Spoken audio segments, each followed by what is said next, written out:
Pernyataan Menteri Koperasi sekaligus Ketua Umum Projo, Budi Aris Setiadi, mengenai arah politik menuju pemilu 2029 mendapat sorotan dari Partai Amanat Nasional atau PAN. PAN mengingatkan bahwa penyelenggaraan negara tidak dapat didasarkan pada perkiraan atau insting politik semata. Adalah Wakil Ketua Umum Partai Amanat Nasional, PAN, Viva Yoga Mauladi, mengingatkan Ketua Umum Projo Budi Aris Setiadi bahwa sebuah negara dikelola berdasarkan konstitusi, hukum, dan mandat rakyat, bukan sekadar berdasarkan insting politik semata. Pernyataan tersebut muncul di tengah perdebatan mengenai sikap Budi Ari yang sebelumnya menyebut kemungkinan arah politik tertentu menjelang pemilu 2029 sebagai pandangan pribadi. Pernyataan Budi Ari kemudian memunculkan pertanyaan mengenai apakah sikap tersebut merepresentasikan posisi Projo atau hanya pandangan pribadinya. PAN memilih menyoroti persoalan tersebut dari sisi konstitusional. Pesan yang disampaikan adalah bahwa keputusan dan pengelolaan negara harus memiliki dasar hukum yang jelas. Dengan demikian, dinamika politik menjelang 2029 tetap harus ditempatkan dalam koridor konstitusi dan aturan perundang-undangan. Perdebatan ini tidak bisa dilepaskan dari posisi Budi Ari yang memiliki dua peran sekaligus, yakni sebagai pejabat pemerintahan dan sebagai Ketua Umum Projo. Posisi tersebut membuat setiap pernyataan politik yang disampaikan Budi Ari berpotensi mendapat perhatian lebih besar. Ketika berbicara mengenai kontestasi politik mendatang, publik dapat mempertanyakan apakah pernyataan itu merupakan sikap pribadi, sikap organisasi, atau memiliki kaitan dengan posisinya sebagai bagian dari pemerintahan. Disinilah kritik PAN menjadi menarik. Persoalannya bukan sekadar mengenai siapa yang akan didukung pada pemilu 2029. Lebih jauh, perdebatan menyentuh batas antara pandangan politik seorang elit dengan tata kelola negara. Dalam sistem demokrasi, setiap warga negara tentu memiliki hak untuk menentukan pilihan politik. Namun, ketika seseorang berada dalam posisi sebagai pejabat negara sekaligus pimpinan organisasi politik, pernyataan yang disampaikan dapat memiliki konsekuensi politik yang lebih luas. Kondisi tersebut semakin menarik karena pemilu 2029 masih cukup jauh. Konstelasi politik nasional juga masih sangat mungkin berubah. Koalisi dapat bergeser, tokoh baru dapat muncul, dan hubungan antar partai dapat mengalami perubahan. Karena itu, pernyataan mengenai arah dukungan politik sejak jauh hari berpotensi menjadi bagian dari pembentukan opini publik. Budi Ari sendiri sebelumnya terseret dalam polemik setelah menyampaikan pandangan mengenai pemilu 2029.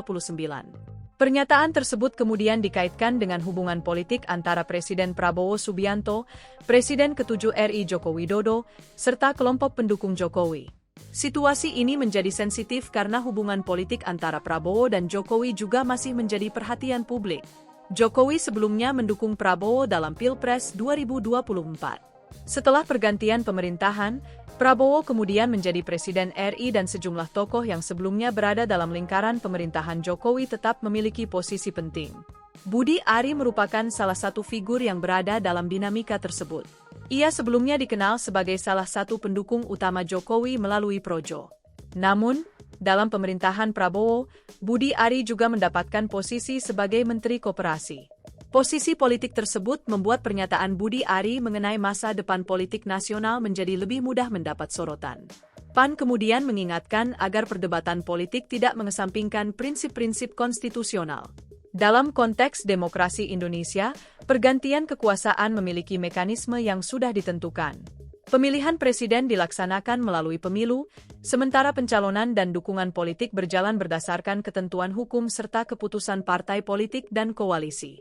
Karena itu, arah politik 2029 pada akhirnya bukan ditentukan oleh satu tokoh saja. Ada partai politik, pemilih, penyelenggara pemilu, serta berbagai institusi negara yang memiliki peran masing-masing. Pandangan seorang elit politik dapat menjadi bagian dari dinamika tersebut, tetapi tidak serta-merta menjadi keputusan resmi sebuah organisasi atau negara. Hal lain yang menjadi perhatian adalah posisi Projo. Sebagai organisasi relawan yang memiliki sejarah panjang dalam mendukung Jokowi, Projo memiliki basis politik tersendiri. Sikap organisasi tersebut terhadap kontestasi 2029 tentu akan menjadi salah satu bagian dari peta politik nasional.